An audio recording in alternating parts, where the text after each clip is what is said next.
I used to look very Mormon. Even as a kid, if I rode a bicycle, my whole neighborhood went into lockdown. If you're not familiar with the Mormon religion, you're not allowed to have like alcohol or caffeine or fun, right? Kanye thought his record label didn't pay him enough money, so then he blamed all Jews ever for some reason. And a bunch of my friends are like, well, I'm not gonna listen to his music after this. And I'm like, well, I'm gonna stream his music more. Because I want the Jews to get their money. I have a Jewish friend. He told me I could tell this joke if I Venmoed him $20. A couple years ago, I filmed a special with this website, Dry Bar Comedy. And if you never heard of them, they're basically Netflix for Mormons. And I'm not Mormon, by the way. That sounded defensive. I used to look very Mormon. Even as a kid, if I rode a bicycle, my whole neighborhood went into lockdown. Not that there's anything wrong with well, there's a couple things. But if you're not familiar with the Mormon religion, you're not allowed to have like alcohol or caffeine or fun, right? Unless your idea of fun is riding a bicycle in a suit. So they made a service where you can edit out offensive parts of TV shows. So you're like a Mormon boy, you want to watch Game of Thrones, but you're offended by nudity. You select from a menu, no nudity, and you just watch the other 13 minutes of Game of Thrones. Very exciting. I told my dad that I was filming a show with him. He goes, do they have the opposite service?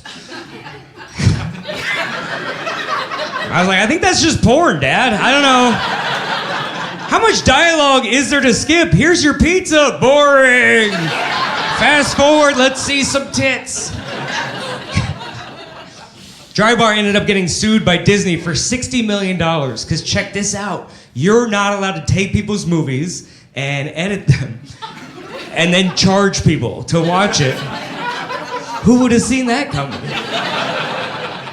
But bank error in my favor, because after that, they're like, who else can we take advantage of? And they were like, comedians can't read contracts, so I filmed a comedy special, got 15 million views in the first year, and after the first year, I still owed them $5,000. So that's why I'm here. Yeah. To take your money in person.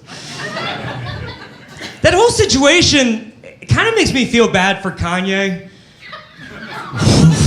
Relax. I have a Jewish friend. He told me I could tell this joke if I Venmoed him $20. If you're a good person, you never clicked on the article, I'll try to sum it up for you. Kanye thought his record label didn't pay him enough money, so then he blamed all Jews ever for some reason. And a bunch of my friends are like, well, I'm not gonna listen to his music after this. And I'm like, well, I'm gonna stream his music more. Because I want the Jews to get their money. I want everyone to get their money, except Kanye. Kanye was like, I don't get paid when people stream my music. And I was like, sounds like a win-win.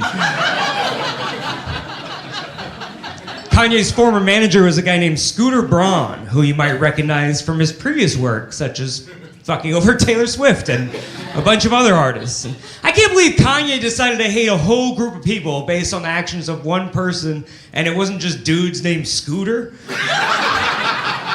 If I walked into a meeting and a guy was like, hey, I'm Scooter, I'd be like, hey, I'm leaving. But you know you can change your name. Tom Cruise's name wasn't always Tom Cruise. It was Scooter. Hey, I just feel bad, you know, he's obviously misguided, and I've been a comedian for 15 years now, and I hate to break it to you, Kanye, that's just show business. Right? Has nothing to do with Jews, I'm getting fucked by Mormons. They're not fucking me, they're just inside of me and someone else is jumping on the bed, but oh, all right. That was a long way to go for a soaking joke, but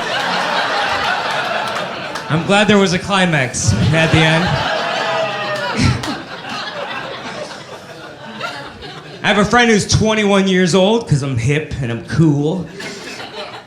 We were watching a movie the other day, and a canceled actor popped up on the screen, and it's kind of ruined the movie for us, because we forgot he was in there, and then we're spending the next 20 minutes thinking about all the shitty things that the guy did, and you know, you're not really paying attention to the plot. You're like, Kevin Spacey has a love interest. That doesn't make sense. And I think we need a Netflix for liberals. Right? The Mormons have their version. What about one for liberals where it shows each canceled actor and what they got canceled for? And then you can decide whether to skip the scene in the movie, right? It's like, oh, possession of cocaine. And you're like, who cares?